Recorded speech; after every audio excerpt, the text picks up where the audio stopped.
Good evening, ladies and gentlemen, and welcome to Jared Powley's Fragrance Reviews. Tonight we're going to be looking at a very, very special fragrance from the house of Aramis.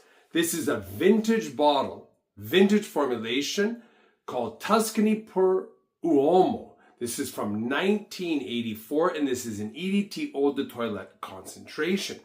This fragrance was re-released sometime in the 2000s under Aramis's Gentleman's Collection. So many of their old vintage fragrances, their great fragrances, were re-released.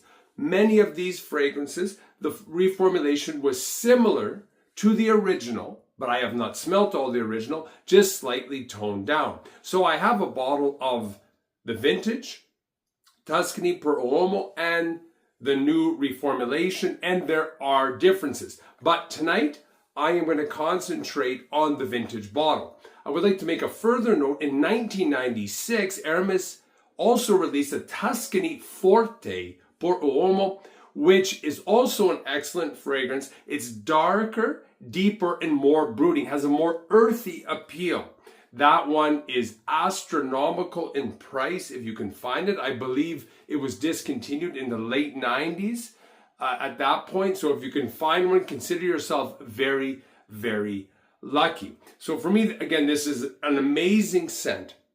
And as a whole, the House of Aramis, from the mid 60s, from the original release of Aramis to the late 80s, they, in my opinion, were the most consistent in their originality in producing great masculine men's fragrances. Their more modern releases have gone modern. They're lighter. They don't have that real oomph and masculinity that the ones of the 70s, 60s, 70s, and 80s had.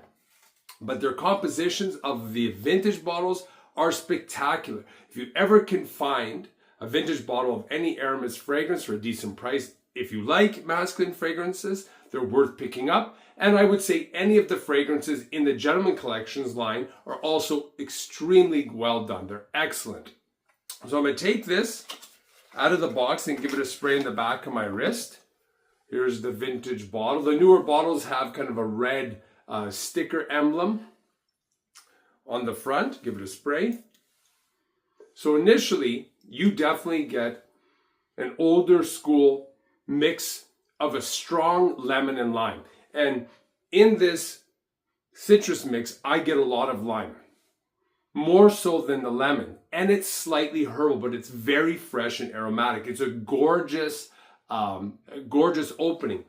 But it doesn't really have the pissy animalic, so-called old man smell to it at all.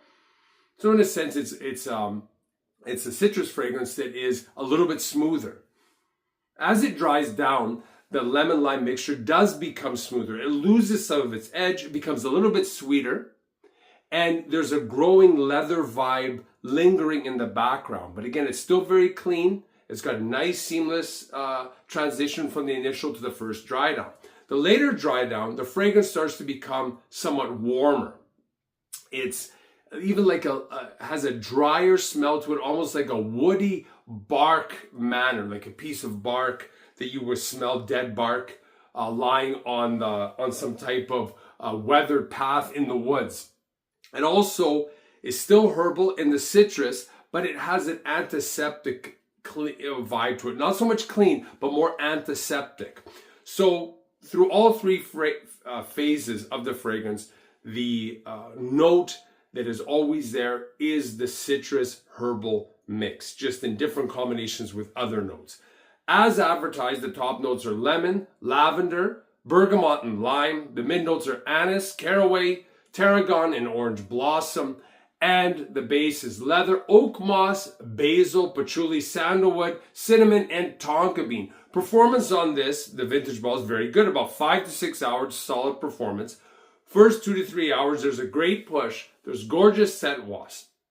So who would wear this? I would say anybody in their late 20s and up, because this is more of a fragrance for a gentleman. It's a distinguished fragrance, someone that is established in life, but it does have a sexy quality to it. And if women smell it, they will definitely remember you. They may not say, well, you know, it's maybe not my thing at first, but if they smell it a few times, they will forever associate this fragrance with you. They will fall in love with you with this fragrance. Final thoughts on this one. I think this is an awesome scent. It's sophisticated and it's for a confident man. Like I said, the modern rendition of this is somewhat toned down, but I still love the modern. I love all of the gentleman's collections and the vintage ones that I've smelled of Aramis. I think they're spectacular. I absolutely love this house. They have tremendous scents, especially the older vintage ones. This fragrance is very hard to find. The last bottle I saw of it where I live, it was selling, and this was several years ago, was $390 for 50 ml. So the vintage is expensive. You can find one, consider yourself lucky. But I believe Aramis, the house, I've heard all types of rumors that they're not producing fragrances anymore. I am not exactly sure because I'm still able to find them where I live, the gentleman's collection. So, but if you're interested in the Aramis house, try to pick up something if you like the fragrances, or try to get a sample if you can, because there's all types of rumors circulating that they're not going to be produced anymore. But I've seen them online. It looks like they're still being produced, maybe in a new reformulation. So I'm not exactly sure. But nevertheless, a spectacular fragrance, spectacular house. And if you like this video, hit the like button, the subscribe button, the notification bell. Any comments or questions you have, leave them down below and I'll always get back to you. Thanks for watching. Bye for now.